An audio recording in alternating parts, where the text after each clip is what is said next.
Break के बाद आप सभी का बहुत बहुत स्वागत है। आपके साथ मैं हूं कीर्ति दीक्षित। वक्त हो चला है मूक बधिरों के लिए समाचार का। दिल्ली हरियाणा के सिंघू बॉर्डर पर किसानों के धरने में शामिल संत बाबा राम सिंह ने बुधवार को खुद को गोली मार ली, जिस वजह से उनकी मौत हो गई। उन्होंने सिंघू बॉर्डर के पास आत्महत्या की। उनका एक सुसाइड नोट भी सामने आया है।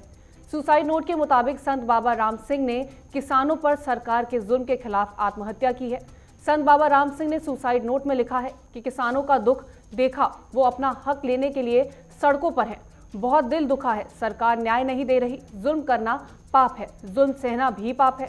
संत बाबा राम सिंह की मौत पर कांग्रेस के पूर्व अध्यक्ष राहुल गांधी समेत कई नेताओं ने दुख जताया है। राहुल गांधी ने बाबा राम सिंह को श्रद्धांजलि देने के साथ मोदी सरकार पर निशाना साधा। उन्होंने कहा कि कई किसान अपने जीवन की आहुति दे चुके हैं।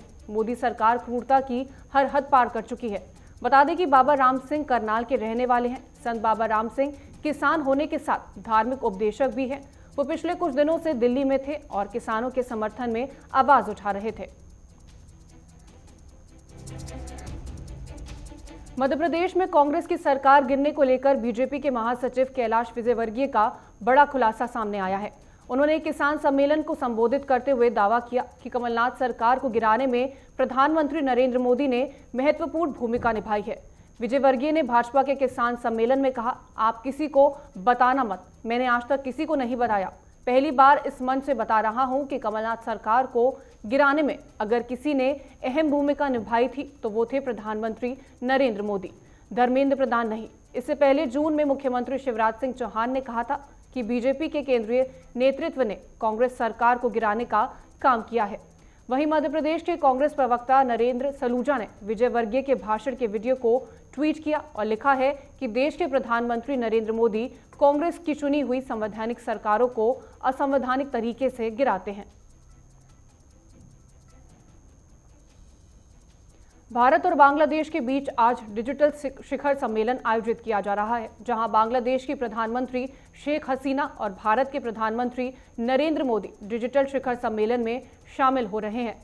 दोनों नेताओं के बीच कोविड-19 के बाद सहयोग को और मजबूत बनाने का काम किया जाएगा। वहीं शिखर बैठक के दौरान दोनों देशों के बीच विभिन्न क्षेत्रों में 9 समझौतों पर हस्ताक्षर करने की उम्मीद है।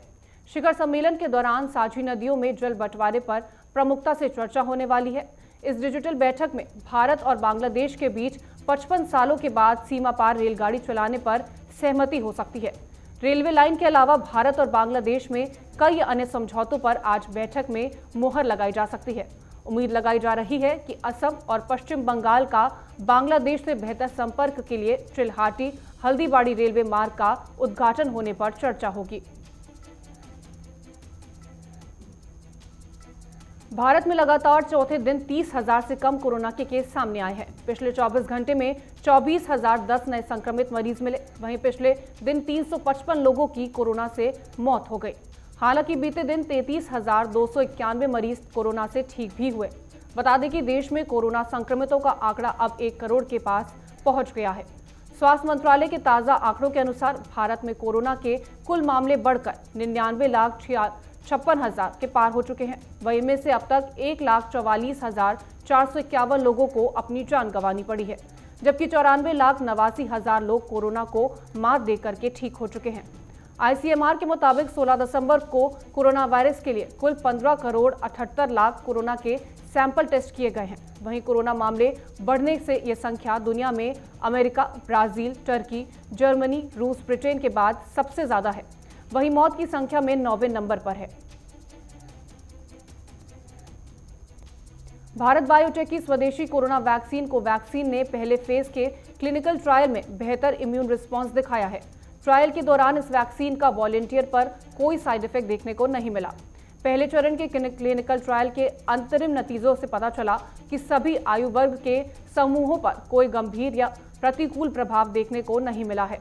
विदेशी पोर्टल medRxiv में दावा किया गया है कि वैक्सीन पूरी तरह से सेफ और इफेक्टिव है। भारत बायोटेक की इस वैक्सीन के पहले चरण का क्लिनिकल ट्रायल सितंबर महीने में समाप्त हो गया था, जिसके नतीजे अब सार्वजनिक किए गए हैं। साल 2020 अब अपने अंत तक है और इसी के साथ कोरोना वायरस के खिलाफ जारी जंग में कुछ पॉजिटिव खबरें आने लगी हैं। आईसीएमआर के सहयोग से भारत बायोटेक द्वारा विकसित स्वदेशी कोविड-19 टीका कोवैक्सीन के पहले चरण के क्लिनिकल परीक्षण के अंतरिम नतीजों से पता चला कि सभी आयु वर्ग के समूहों पर इसका कोई गंभीर या प्रतिकूल प्रभाव देखने को नहीं मिला है। दिल्ली में बर्फीली हवा बह रही है। एक दिन पहले दिल्ली का तापमान 3 डिग्री सेल्सियस तक पहुंच गया था। आज भी दिल्ली में सर्दी का सितम जारी रहेगा। उधर कश्मीर से लेकर उत्तराखंड, हिमाचल तक बर्फबारी के इलाकों में जमा दिया है। भारी बर्फबारी से मैदानों में शीतलहर का कहर जारी है। उत्तर भारत में तमाम शहर में दिसंबर में रिकॉर्ड तोड़ सर्दी को झेलना पड़ रहा है। बुधवार को तापमान में हल्की बढ़ोतरी दर्ज की गई, लेकिन अगले कुछ दिनों में पारा फिर से नीचे जा सकता है। दिल्ली से सटे इलाके में भी सर्द हवाओं की चपेट में आ गए हैं।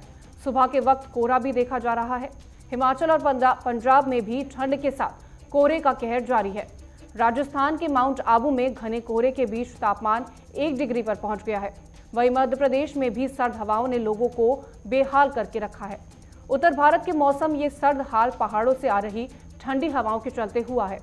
ताज़ा बर्फबारी के बाद कश्मीर के गुलमर्ग में तापमान 0 से 12 डिग्री नीचे पहुंच गया। वहीं हिमाचल में भी कड़ाके की ठंड पड़ रही है। कुल्लू घाटी में पारा 0 से 7 डिग्री नीचे दर्ज किया गया। फिलहाल के लिए इस बुलेटिन में इतना ही। देश और दुनिया की तमाम खबरों के लिए आप बने रहे हमारे साथ। नमस्कार।